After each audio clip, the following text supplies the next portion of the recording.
Welcome to the Fabulous 50s and Beyond. I'm Jim Pollard, your co-host with my wife Janetta. Today we have an exciting program. It's a program that everyone should be interested in. We're going to talk about earthquakes, earthquake preparedness. Our guest today is Paul Carter, who is the Director of Office of Emergency Management for McCracken County. You stay tuned and we'll be right back. And he'd say, go with what you got. Start from where you are. Give it your best shot. Keep reaching for that star. Get in the race. Keep your own pace. Keep moving and never stop. Just go. Go with what you got. Welcome back. Our guest today is Paul Carter, who is Director of the Office of Emergency Management. That's a mouthful, Paul, from McCracken County. And we're glad to have you with us today. Welcome. And we're going to be talking about something that's real important. And I think that the awareness of earthquakes and tsunamis has become a part of all of us now with everything that's been going on around the world. And I guess the best thing to say is we've been very fortunate in our area. Certainly have. Very blessed. And this is a big event that's coming up. As we said, it's the largest exercise ever in the United States. Or worldwide? Or well, I probably worldwide, but we do know in the United States. Yeah. Tell us about it, what it is. Okay. The week of May 16th will be the national level exercise. It goes from the smallest community in the New Madrid seismic zone all the way up to the White House that is participating. And as I just mentioned, the Madrid seismic zone is the focus of this exercise. And we'll be concentrating on playing for a catastrophic event involving the seismic zone, which extends from approximately Memphis up the Mississippi to St. Louis. It's always interesting to read about the earthquake that formed Reelfoot Lake, and I was telling her earlier before we started that the Mississippi ran backwards, and she said the Mississippi ran backwards. I said, yeah, that's a historical event. True.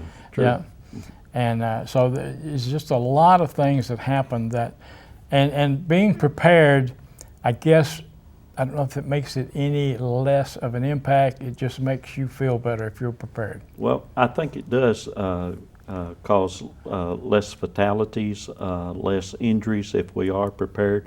You know, in the event of an earthquake and we lose our hospitals, if people are not prepared to take care of themselves, then, you know, injury that is less than fatal could become fatal over days if our neighbors are not prepared to help you out and your family members are not. So very important to be prepared.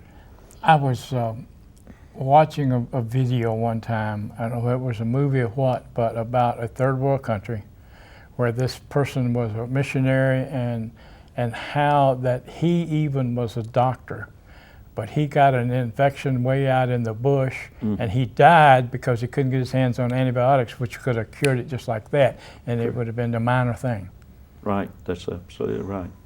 So, you know, what we advocate is people having if you will, earthquake kits in their homes, you know, consisting of first aid kits, food, water, blankets, sleeping bags, and then also have a smaller kit in their car because we never know where we will be if an earthquake should happen. Didn't we just recently have one 2-point something? Yes, very minor. Most of us didn't even feel it. And then there's been several in Arkansas in a more minor zone. I do go to the USGS site periodically and bring up the earthquake map just to see what's going on. It's interesting. There are earthquakes every day. Very active, yes. Yeah, and I guess a lot of people don't know that site's available where you can go and find out what's going on every day. But it's interesting. It really is, just Certainly to see is. what's happening. Well, it's interesting to see how they are increasing more and more, and it does seem that and way, more yes. intensity too. Yes. And I think we've become more aware of it with New Zealand and, of course, most recently Japan and devastation that has occurred in that country. So it's really brought it home to us. We have a graph that we meant to bring today, that shows the catastrophes over the years and how that in the last 10 years the intensity of them as well as the frequency of them has increased I think tenfold over the previous years. Now I don't know whether that's a result of reporting, detection or all, but it does seem like that. I mean, we've had those in South America, 2 or 3 big ones down there, and a tsunami was something that I had never heard of until, a few years ago. That's true. I had not either, and the devastation that tsunamis leave is greater than the earthquake many times. So, fortunately, we don't live on the coast here, so we won't experience that. But we lived in South Florida for 23 years, so we were cognizant not of a tsunami, but of a wall of water if it was an earthquake. I mean, a hurricane, and what could happen, because they would talk about a 6 foot, 7 foot, 10 foot wall of water. That can be very damaging right there and frightening if you're close to the coast. But we're also surrounded by water, even though it would not cause a tidal wave, but it could do a lot. You're absolutely right. Yes, and we will in fact be an island. If we were to have a severe earthquake that damaged our bridges. Of course, their Department of Transportation is pretty certain that our bridges can withstand most earthquakes. The problem will be the approaches to the bridges, and we do have plans in McCracken County to alleviate that problem by shoring up the approaches. So. We were. I think they talked about the bridges at the meeting that I was at, and I didn't think about that till where we live. There's like 2 or 3 bridges between us and nowhere almost. True. So they're everywhere. They don't have to be over a river to prevent you from driving across them. So even these small bridges will create transportation issues. What is, and you may not know this, but what capacity or intensity of an earthquake are our buildings constructed to withstand around here primarily? Well, many of our buildings are not constructed to, they're unreinforced masonry type buildings, and a major earthquake of any magnitude could cause those to collapse. Codes nowadays in the last 15 years have been improved. So newer homes and newer buildings are built to greater code to withstand earthquakes. So they do have a pretty good code here now. Yes. Builder's code. Yes. See, we went through Hurricane Andrew, and we know what happened there, and we know the new codes that came out after Andrew. I mean, 200-mile-an-hour sustained winds. I mean, and that's when the instruments blew off of the wall. I'm sure. Yes. So it was the destruction was horrendous. I'm sure that we saw. Hard to imagine that. It is, and we were fortunate that it was supposed to hit us head on where we lived, and at the last minute it turned and went that 1 degree south of us. But the damage, I mean, we were in business down there at the time, in some of the areas that we had done work were just, there was one mobile home park, 3,000 trailers in it, and 2 left standing. I always said I'd like to know the story about the 2, because you see an area photo of 2 and everything else is destroyed. Right. But it was horrendous, and we talk about a 3-day kit. I know that's the big thing that the government talks about. Well, we're pushing now for 7 to 10 days. Oh, are they? Yeah, well, that's interesting. I did not hear that. I had not heard that. That's our state government is very involved in this exercise of state emergency management. We work closely together with them, and we're hoping that they'll have what the General Hetzel likes to say is boots on the ground in 72 hours. But even that, the individuals out in the communities, they're still going to need to be able to take care of themselves for much longer. And that's what people don't realize. We don't really realize how long it could be. Right. And until probably this awareness became more prevalent with recent earthquakes, people probably had forgotten about the fact that we live in an earthquake zone. back in, I believe it's about 1990 when Dr. Browning predicted we'd have an earthquake in December, and people went about their business and equipped their homes with earthquake kits, and now, most of us have forgotten about them and failed to replenish them. So I think this is a good awareness. Well, I think Japan has woken some people up, because think that's so. been such a tragedy. Certainly has. Of course, we got a good wake-up call a couple of years ago, didn't we? Yes. The ice storm, right? The ice storm. And I often say that was good practice for a major catastrophe. It made us aware of what, for the most part, that was an inconvenience for people.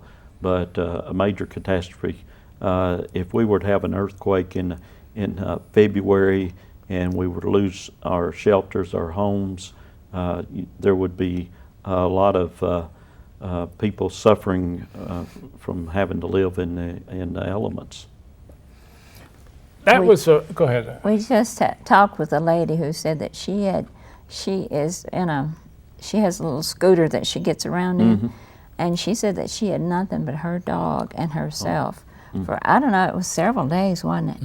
And so they just stayed in bed, to stay warm. And I guess she had enough, food probably for them to, but that could have been very tragic. well, she was kind of Yeah. traumatized by it, that nobody came to check on her or anything. So 7 to 10 days. True. Yes. Is the stuff that needs to be in the kit, is it online now? Yes. You can get a lot of that information from FEMA website. Also, Red Cross publishes a list. And then ready.gov, I think, has a lot of stuff too, doesn't it? Yes. I've gone to ready.gov and actually put that, it's on one of our boards, it's on our website that we have also. And then this KentuckyEM.gov that you wrote down, I didn't get a chance to go to that site, but I'm sure there's a lot of information there, right? Certainly is, yes. And we need to keep sending people to these websites. Again, like we've said in the past, our show is aimed at people over 50, but we have a lot of younger people that watch our show because of the information that we're able to put out. And are the emergency numbers going to be the same, 911, 911, for any situation like this? Yes, certainly will be, yes. We will probably, later in the year, McCracken County is building an emergency management complex. So the last phase of that is renovating our EOC and upgrading our communications room. So we will have phone lines installed there and be, I believe, more readily accessible by the public. So we're looking forward to that. Are you getting sat phones now? We already have sat phones. We have them in our mobile command bus. And most recently, we have been able to obtain National Guard radios, and we've tested those. We can call Frankfurt EOC. So we're excited about having adequate additional Now, equipment. for people who don't know, a sat phone is a satellite phone. Right. And communication will be very important. Yes. And we also have ham radios, and the local Aries group, the ham radio folks, are part of emergency management, and we'll be training together. So we should be okay with communication issues. Paul, this is the first time our show is done, and we a lot of information, and we got a lot more to go. We need to talk more about this conference that's coming up, and maybe the shakeout that we want to talk about also. So you stay tuned, and we'll be right back.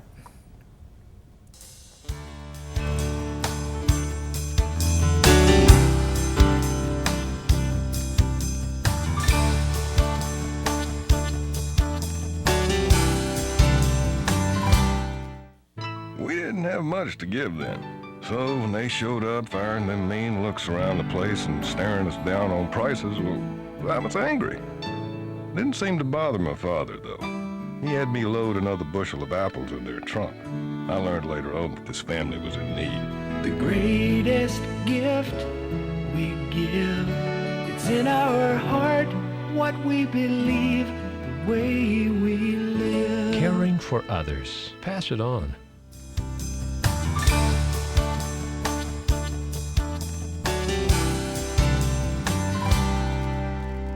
Can't see as well as I used to. Welcome back. We're talking with Paul Carter, who is Director of Emergency Management Services for McCracken County today. And we're talking about something that's very important to everyone, and we hope that you will continue to watch the show and you'll share this information. By the way, our shows are streamed on the internet. You can go to paducah2.org, which is the college's TV web page, and you can find out when the shows are streamed and how to watch them and everything. So we encourage you to do that. Share this show with your friends. You know, being prepared is something that's very important. We were talking earlier, you know, we got caught short 2 years ago when we had that ice storm. I know a lot of people, they didn't have water, they didn't have food, they didn't have anything other than last them like a day. And I guess there were some people, Paul, that didn't even have enough to go beyond a day, did they? That is my understanding, yes, and people were able to, that could get out, you know, went to delivery points and were able to get heater meals and water and so forth. Yeah, and then you go to the stores and find empty shelves because of what they call demand inventory today. What is it they say that without the trucks running, every store will be wiped out in 3 days? Yes. 3 days, isn't it? Well, let's talk about what people need to do if they want to get in, if they want to be involved in this thing in May. Okay. Well, pretty much the local citizens, it's an awareness program for them. We want them to be aware of what could happen and the fact that they need to prepare themselves, have emergency kits in their home and in their vehicles. And we plan to involve many of the local industries in this exercise. As we said earlier, it starts May the 16th. And Monday, May the 16th, we'll focus on communications and assessments. It'll not only be a tabletop exercise, but we'll be sending people out to check bridges and hospitals and communicating back. And then we'll report that to Frankfurt by either radio or satellite phone. So each day has a different play to it. The day 2 will be search and rescue and assessment. And I understand that we'll have a search and rescue team flown into this area. And, you know, as an example, during an actual event, all the responders would be meeting in Bowling Green and then be transferred into our area to help us if we were to have a earthquake. So we're looking forward to this whole week of exercise. It'll be good testing our plans and the plans of our critical infrastructure and our local businesses and hospitals. One of the things that I was hadn't thought about was, you know, they say that you need to your TVs, you know, these big TVs, that you need to anchor them to a wall. Your hot water heaters. Yes. And that it's not the buildings that usually kill people, but it's things falling on people. That's true. If you've seen the videos of an actual earthquake, how these heavy pieces of furniture just dancing around the room, it brings home how serious they could be with big bookcases and so forth falling on people and injuring them. So that is good advice to secure large, heavy pieces of furniture to the wall, secure your hot water heater to the wall. You can get those kits at a hardware store, very minimal cost. We talked about earlier the terminology of a major earthquake. What number gets into that category? Well, it would, in our area, we haven't had anything that really shook houses. But if we were to get like a 6.6 or a 7.2, those would be very strong earthquakes, and we would certainly see damage from that. I was wondering if 6 was kind of the magic number, if that might be where it was. It's kind of hard to give a ballpark figure. You know, different structures. You know, as we mentioned earlier, the unreinforced masonry type houses are not constructed to withstand earthquakes, and the older buildings that we have downtown would be a great concern if we were to have an earthquake. Well, this is what we built our house when we came 16 years ago. We came back, and I was amazed at the lack of codes at that time, because, as I said, we had been through Andrew and had seen the strenuous codes that came about as a result of it. I mean, a garage door where you can shoot a 2x4, a 2x4 can't penetrate it at 150 miles an hour. It has to be that strong. Yes. You know. And then the tie-down straps for the rafters and all the different things, and the glasses that don't shatter and don't break, you know, and the different things like this. And these are all things that, and I think people need to understand that. Will there be information available for people during this week that they can take home, or are they going to be sent to the website somewhere? Well, of course, the website is a good, there are several websites that have good information about earthquake, but we hope to get out information as well on this exercise. This is a good opportunity to make people aware of what they need and to be more prepared. Another thing I learned, it says if you're inside, stay inside. If you're outside, stay outside, and fall to the ground and cover your face. That's true. In an earthquake, if you can get under heavy furniture like a desk or a table such as this, it's much better than trying to run outside. A lot of times when people run outside, that's when they're seriously injured from falling debris. Are you talking about that? Let's talk about the shakeout. That's what we. What is the shakeout? You were talking about some things they want to impress upon people. Yeah. Well, we want to get the word out to people that they should duck and cover, to make people aware of our potential for an earthquake and what they should do to protect themselves. So we've got there's on KYEM.gov is a website to sign up your organization to participate in that. So we've got a campaign going to get the citizens involved in the exercise. Now that's this month, right? In April. I mean, that's Yes. the month of April. Yes. And April, if I remember correctly, correct me if I'm wrong, is the 200th anniversary of the great earthquake on the New Madrid Fall, right? The earthquake happened in December of 1811 through 1812, the winter of 1812. So yes, that's the 200th anniversary. So it happened in the winter, and Yes. and people, you can't stay warm. That's Just like true. those Japanese people, they've been freezing. Yes. You know, we've in our meetings and plannings, we've talked about if a earthquake were to happen in the wintertime, probably January or February here would be the worst possible time for it to happen, because we might have a lot of people perish due to the elements that, Right. that Just might exposure. happen. Yes, yes, exactly. Yeah, yeah. It's a lot to think about. Yes. And again, that's what you were talking about earlier in the comparison to the ice storm and the earthquake. The ice storm, there was very little structural damage, True. and that was caused from trees falling. Exactly. Yes. An earthquake is a totally different scenario when you get to talking about what can happen to your houses and the way a lot of the houses have been built and everything. So it's a lot to take in consideration. Yeah, we plan for the worst. We really don't know, what would happen, but we can figure on, damage to our homes and being isolated. And we were almost isolated during the ice storm. Many roads were impassable, but as we talked about the small creeks, if that bridge collapsed, then you wouldn't be able to drive your vehicle down the road. So we really need to plan to take care of ourselves and not rely on first responders to be able to reach us for a few days. Well, I think the reality of it is that it's going to be 72 hours, 3 days before we can even think about boots on the ground or first responders, right? That's true. And another thing we don't realize, if this earthquake comes and it's of such magnitude, where are we going to get the help?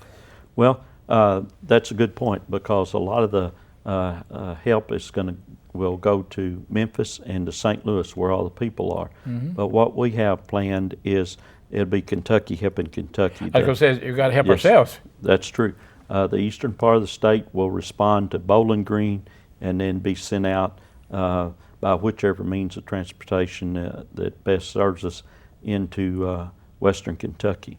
Also, our General Hetzel with Kentucky State Emergency Management has made mutual aid agreements with the Eastern Seaboard, the New England states, and they're prepared to bring in helicopters from their area to help us. You know, with the war going on, we just don't have the helicopters that Right. would be needed to take care of our evacuees and bring in aid. So plans have been made to bring in other states that would not be committed to Tennessee or Missouri. It sounds like our son, he's air conditioning business. He was working a job in Miami, and I called him one day and said, "What are you doing?" He said, "I'm waiting on a helicopter." He said, "He's already 2 days late."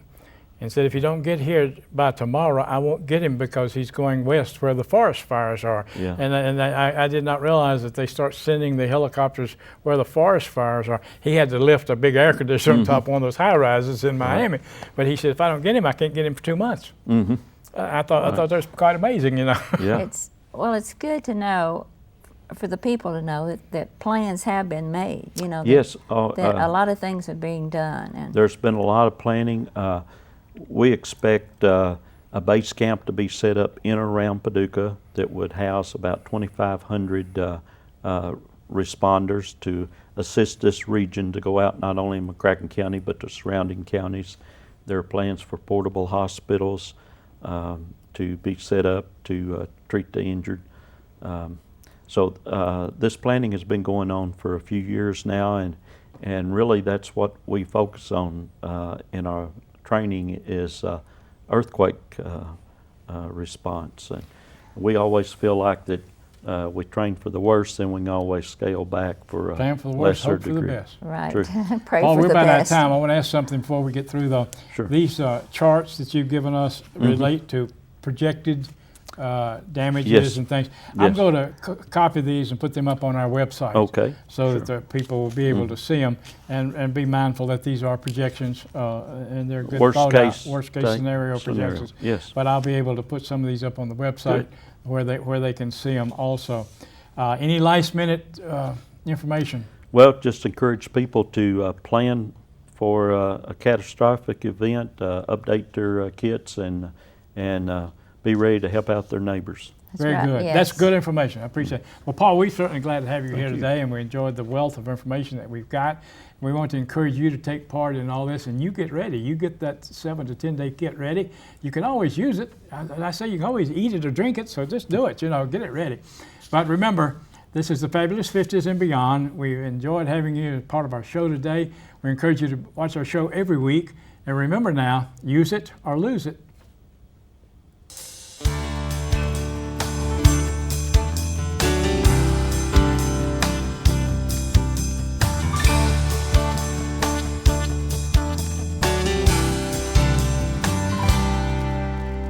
Can't see as well as I used to. Can't run as far or as fast. Sometimes I think that the old me is becoming exactly that. But when I start thinking of all I don't have, that's when I tell poor me Beethoven was 50 and deaf as a post when he wrote his Ninth Symphony. And he'd say, go with what you got, start from where you are.